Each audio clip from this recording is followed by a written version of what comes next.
What is the key to a successful sales funnel? Well, it's not the products that you offer.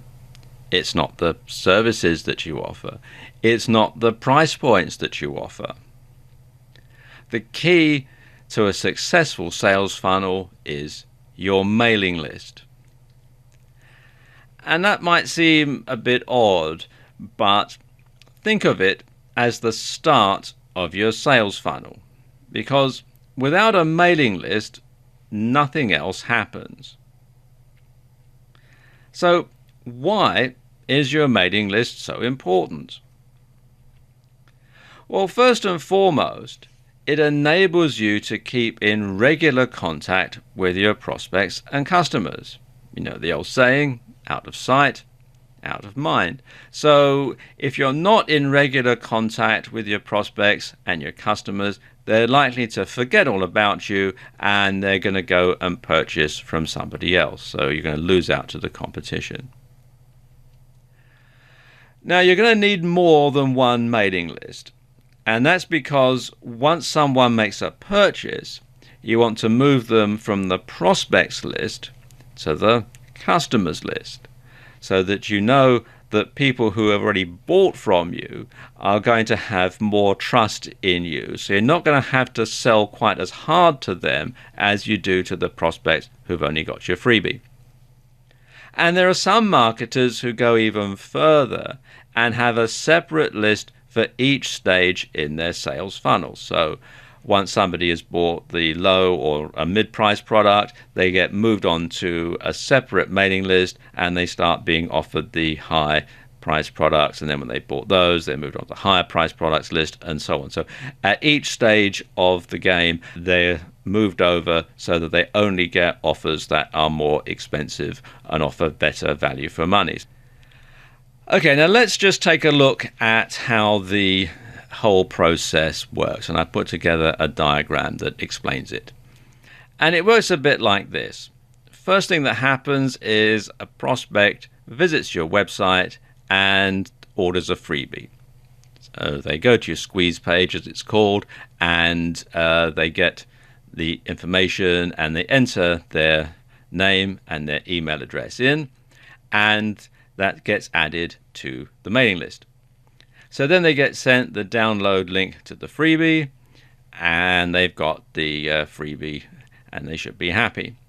Then the prospect is sent lots of useful information. Now, this is part of the process that a lot of people get wrong. They think that all they have to do is keep hitting their mail list with sales information, with sales things, buy this, buy my product, buy this affiliate product. And it turns people off. So what you want to do is you want to make sure that people know that they're going to get a lot of information from you for free, in addition to the freebie that they've been sent. And exactly how often you send this out is going to depend on your niche. It's going to depend on how you operate. But as a sort of a general rule, you want to send probably 2 or maybe 3 pieces of free information to your list for every 1 sales email that you send. So once that's done, your prospect is sent information about your low-priced product. So you send that with the sales link.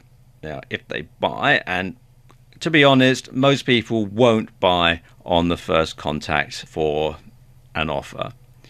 You keep them on the prospect list and you send them information about affiliate products and other low price products until they actually make a purchase. And of course, you keep sending them all the useful information as well. So then you get to the point where the prospect actually does buy something. So when that happens, the customer, which is what they now are, is removed from the prospect list and added to the customer list. Now, some mailing systems will do this automatically. On others, you'll have to do it manually. It just depends which system you're using. I'll talk a bit more about that in a moment. Then, of course, the customer gets sent useful information, same sort of rate. And of course, the customer then gets sent information about your high-priced products and also about affiliate products at the same sort of price range.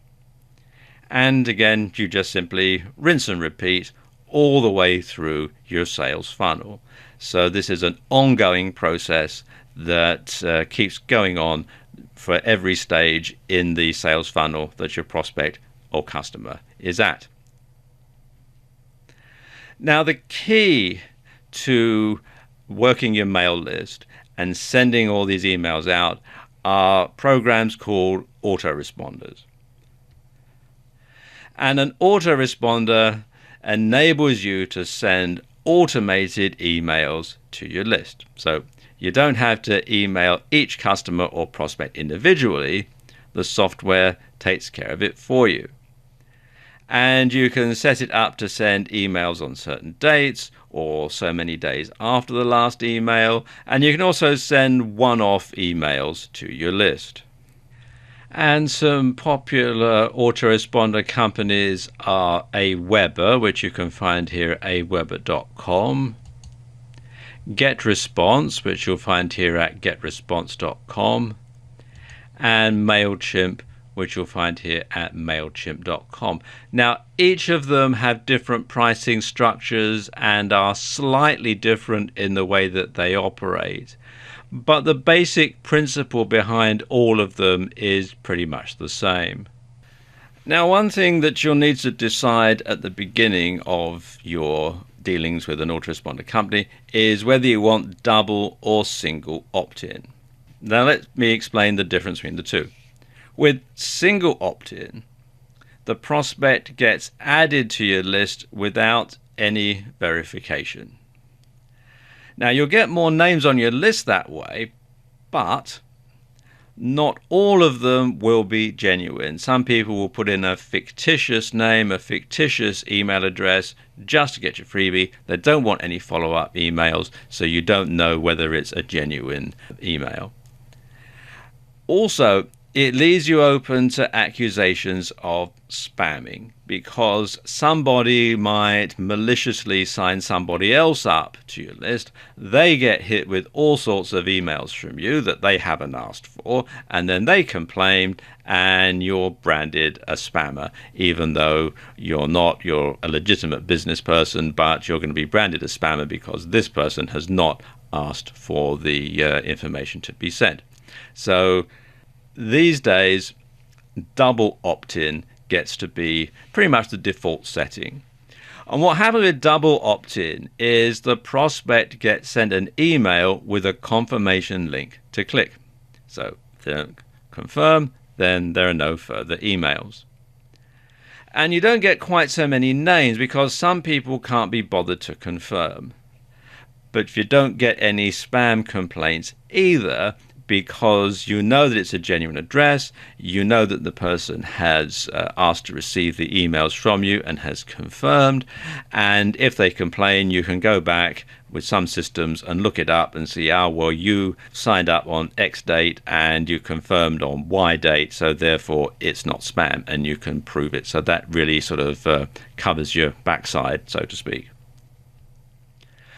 And as I said, double opt-in is becoming the default settings for most autoresponder companies.